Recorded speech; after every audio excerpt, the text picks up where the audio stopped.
Здраво на сите и добре дојдовте на мојот канал. Во ова видео планирав да зборувам за еден роман што неодамна го прочитав од една украинска писателка. Меѓутоа тоа ќе го оставам за следното видео, затоа што во меѓувреме прочитав една збирка раскази која што многу пријатно и многу позитивно ме изненади од еден наш млад автор, а тоа е збирката Неми филмови од Димитар Димовски. Ова е негова, Димитар Димовски, мислам дека е од Охрид и таму живее, ако не се лажам. Ова е негова прва збирка и единствена. Издадена е 2019 година во издание на Или.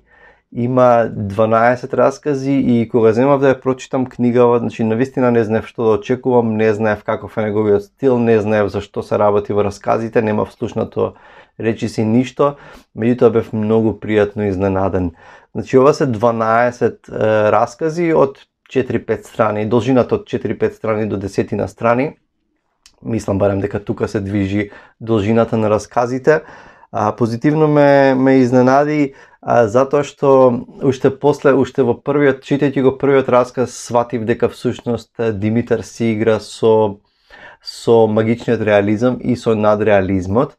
Меѓутоа расказите се во нашето современие, иако не може да се најде, нема конкретни топоними, нема конкретни места, па и ниту време, и времето и местото ги самите си ги составуваме, ги лоцираме преку некои референции кои што ги наоѓаме во расказите.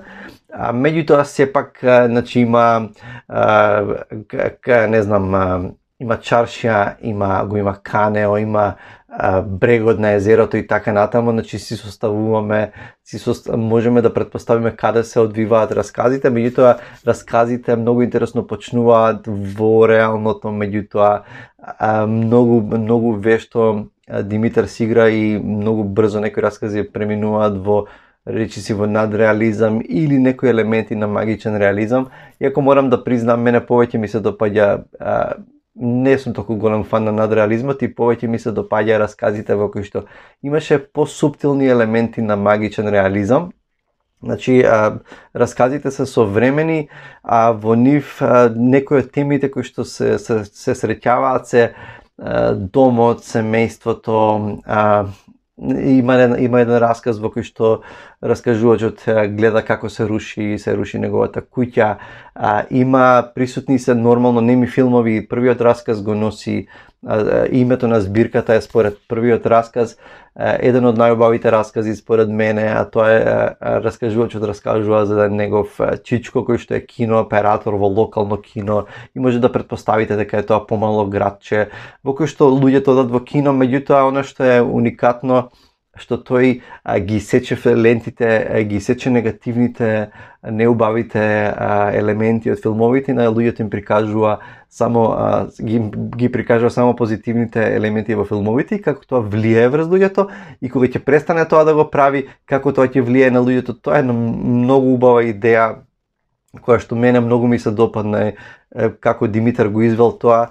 И има едно нешто, друго нешто што го забележав и што многу ми отскокна, а тоа има еден што ретко го среќавам во други збирки раскази или романи, Димитар има едно неверојатно чувство за ритам.